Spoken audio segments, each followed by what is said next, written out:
మల్లయ్య గారు, ఎందుకని ప్రభుత్వాలు అన్ని ఉత్తర్వులు ఏవైతే జారీ చేశారో అవన్నీ కూడా వెబ్సైట్లో పెట్టాలి? అంటే ఇందాక మనం చెప్పినట్టుగా కొన్ని కాన్ఫిడెన్షియల్ జియోలు ఉంటాయి, అవి కొందరు మాత్రమే వాళ్ళకే యాక్సెస్ ఉంటుంది, దట్స్ ఫైన్, అది మనం అర్థం చేసుకుంటాం. బట్ మిగతా జియోలు వెబ్సైట్లో పెట్టకుండా ఎందుకు చిన్న చిన్న చితక ఏవో ఉంటే అవి మాత్రమే పెట్టి చేతులు ఎందుకు దులుపుకుంటుంది అంటున్నారు?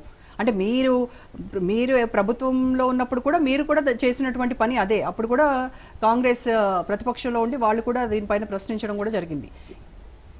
కానీ అప్పుడు ఏవి కూడా బహిర్గతం చేయలేదు కదండి.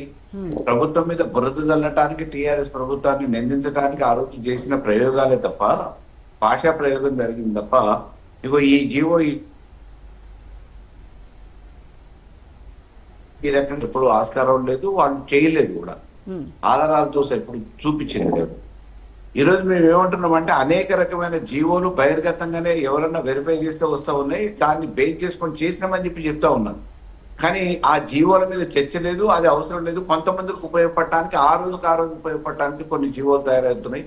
అది చీకటి ఒప్పందాలే. కొంతమంది వ్యక్తుల్ని సంతృప్తి పరచడానికి, కొంతమంది వాళ్ళకి సంబంధించిన సంస్థల్ని సంతృప్తి పరచడానికి, ఎప్పటి నుంచో సుదీర్ఘ కాలం పాటు పెండింగ్ లో ఉన్న పనులని చేయడానికి ఈ జీవోలను అడ్డం పెట్టి వాళ్ళని సంతృప్తి పరిచి వీళ్ళ జేబులు నింపుకోవడానికి చీకటి ఒప్పందాలకు ఉపయోగపడే జీవోల్ని ఈ రోజు కాంగ్రెస్ ప్రభుత్వం తయారు చేస్తుంది. దానికి సంబంధించిన అనేక రకమైన ఆధారాలు బయటికి పనులు అయిన తర్వాత దేని బేస్లో అని అంటే జీవోలు అని చెప్పి చెప్తున్నారు, కానీ దానికి సంబంధించిన ఆధారాలు లేకుండా వాటన్నిటి కూడా మేము బహిర్గతం చేస్తాం.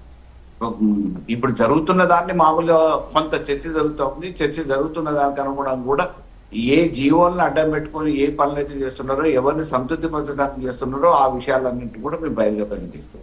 ఆ రోజు మామూలుగా ఏదో రకంగా మాట్లాడాలి బురదలు అనడానికి కాంగ్రెస్ నాయకులుగా, పిసిసి ప్రెసిడెంట్ గా ఆ రోజు రేవంత్ రెడ్డి గారు అనేక రకమైన ఆరోపణలు చేసిండు. ఏవి పసలేని ఆరోపణలు చేసి ఈ రోజు చెప్పిందే చెప్పి ప్రతిసార్లు చెప్పి అబద్ధాలతోనే అధికారంలోకి వచ్చిన ఈ కాంగ్రెస్ నాయకులు ఈ రోజు ఏం చేస్తున్నారు, ప్రజలందరూ కూడా అనుభవిస్తున్నారు, చూస్తున్నారు, వాళ్ళు అనుభవపూర్వకంగా తెలుసుకుంటున్నారు. కానీ ఈ రోజు కాంగ్రెస్ ప్రభుత్వం ఈ సమాజం బాగుపడటానికో, వ్యవస్థ బాగుపడటానికో, వ్యవస్థ అభివృద్ధి కోసమో కాకుండా చీకటి ఒప్పందాల కోసం ఏవేవో కొత్త కొత్త జీవోలు తీసి పబ్లిక్ వ్యతిరేకంగా, ప్రజలకు వ్యతిరేకంగా నిర్ణయాలు తీసుకుంది. ఇప్పుడు హైడ్రా కానీ, మూసీ లాంటివి కానీ, ప్రక్షాళన అనే పేరు మీద రకరకాల వచ్చి సామాన్యుల మెడలో గుడిబండ మాదిరిగా తయారు చేస్తున్నాయి. అవి కేవలం హైడ్రా, మూసీ లాంటివి కేవలం ఉదాహరణ మాత్రమే. అదే క్వశ్చన్ రివర్స్ గా బీఆర్ఎస్ వాళ్ళని, కాంగ్రెస్ వాళ్ళు అడిగితే మీ సమాధానం ఏంటండి? ఇప్పుడు మేము 10 సంవత్సరాల కాలంలో ఏమైనా ఇగో ఈ జీవోని అడ్డం పెట్టి ఈ పని చేసిరు, దీన్ని బేస్ చేసుకొని ఇది చేసిరు అని చెప్పి చెప్పడానికి ఆధారాలతో సహా చెప్తే దానికి ఏదైనా కానీ జవాబుదారితనం మేము బాధ్యత తీసుకుంటాం.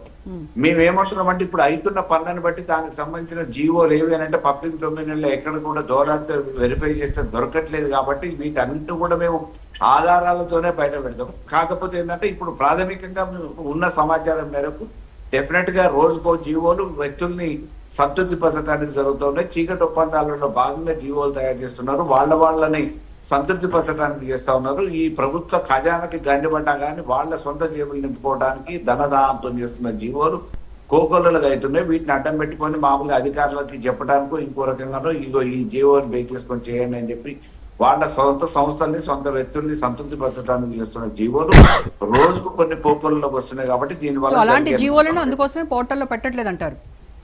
అంతే కదా, వాటిని కేవలం తాత్కాలికంగా వాళ్ళ వ్యక్తుల కోసమే అవి ఆ పని అయ్యేంత వరకు పెడుతున్నారు, ఆ తర్వాత పక్కన చేస్తున్నారు. వాటిని బహిర్గతమే చేయట్లేదు, పబ్లిక్ డొమైన్ లో పెట్టట్లేదు. కాబట్టి ఇటువంటి ఏవైతే మామూలు ఫైల్స్ క్లియరెన్స్ లో కానీ సంతృప్తి పరచడానికి చేస్తున్నారు, ఈ విషయాలన్నింటినీ కూడా మేము మొత్తం సీరియల్ పెట్టినట్టు మామూలుగా మొత్తం బహిర్గతం చేస్తాము. దాన్ని బేస్ చేసుకొని చేసిన జీవోలను కూడా వాళ్ళు బయట పెట్టాల్సి ఉంటుంది. మరి ఎటువంటి చర్చ లేకుండా ఎవరికి ఇంకా 10 మందికి ఉపయోగపడకుండా కొంతమందికి స్వలాభం కోసం, స్వార్థం కోసం, వాళ్ళ వ్యక్తుల స్వప్రయోజనాల కోసం చేస్తున్న ఈ జీవోలు అన్నిటి మీద మళ్ళీ రేపు రద్దు చేయడానికి ఏం చేయాలనేది ప్రజాగ్రహానికి గురిగా తప్పదు. డెఫినెట్ గా ఈ చీకటి ఒప్పందాలను బయటకు తీసుకొస్తుంది.